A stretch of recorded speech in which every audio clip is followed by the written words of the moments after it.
DVC থেকে জল ছাড়ায় বাড়ছে একাধিক নদীর জলস্তর বাড়ায় উদ্বিগ্ন নবান্ন। ডিভিসি কর্তৃপক্ষের সঙ্গে কথা মুখ্য সচিবের। জল ছাড়ার আগে রাজ্যের সঙ্গে পরামর্শ করার বার্তা ডিভিসি কর্তৃপক্ষকে। সেচ দপ্তর ও রাজ্যের সঙ্গে সমন্বয় রেখে জল ছাড়বে রাজ্যকে বার্তা ডিভিসির। সেচ দপ্তর ও রাজ্যের সঙ্গে জল নিয়ে বৈঠক।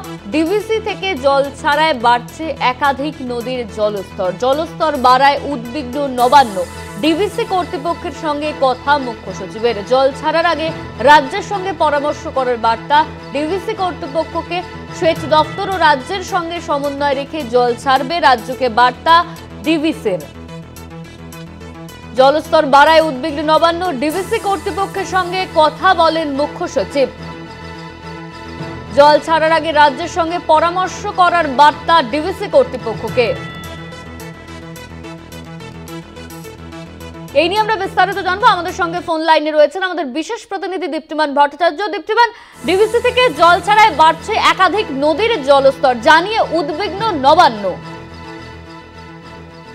একেবারে দেখো, ডিভিসি থেকে জল ছাড়া নিয়ে প্রত্যেক বছরই কিন্তু এই নিয়ে কথাবার্তা হয় এবং এবার কিন্তু মুখ্য সচিব নিজে কথা বলেছেন এবং কথা বলে ডিভিসির আধিকারিকদের সঙ্গে, এবং সেখানে তিনি বলেছেন যে জল ছাড়ার আগে যেন রাজ্যকে জানানো হয়, কারণ একাধিক জায়গায় যে জলস্তর বাড়ছে সেটা থেকে কিন্তু উদ্বিগ্ন হয়েছে। এবং ডিভিসি কর্তৃপক্ষের সঙ্গে যে কথাবার্তা হয় মুখ্য সচিবের, সেটা নবান্ন সূত্রে আমরা জানতে পারছি। এবং ডিভিসি এই বিষয়ে কিন্তু স্পষ্ট জানিয়েছে যে তারা না জানিয়ে জল ছাড়বে না।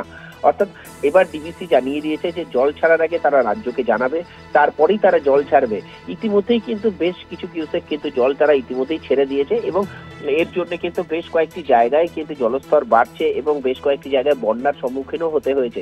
সেই জন্যই রাজ্য কিন্তু এবার কড়া পদক্ষেপ নিয়েছে এবং প্রথম থেকেই জানিয়ে দিয়েছে যে জল ছাড়ার আগে ডিভিসিকে জানাতে হবে কোন কোন জায়গা থেকে তারা জল ছাড়ছেন, কত কিউসেক তারা জল ছাড়বেন, সেই হিসাবে কিন্তু রাজ্য সরকার ব্যবস্থা নেবে। গতকাল যে বৈঠক করেছিল সেখানেও কিন্তু মুখ্য সচিব জেলা শাসকদের স্পষ্ট নির্দেশ দিয়ে দিয়েছেন যে জল ছাড়লে কোন কোন এরিয়া থেকে জল ছাড়া হবে এবং যেখানে জল ছাড়া হবে তাদেরকে যেন স্পষ্টভাবে বিভিন্ন জায়গায় নিয়ে আসা হয়, যেখানে তাদেরকে সেফ শেল্টারে রাখা যাবে এবং সেখানে রেখেই তাদের রাখার ব্যবস্থা, থাকার খাওয়ার ব্যবস্থা সবকিছুই করতে হবে বলেই রাজ্যের পক্ষ থেকে জানানো হয়েছে প্রত্যেক জেলা শাসকদের।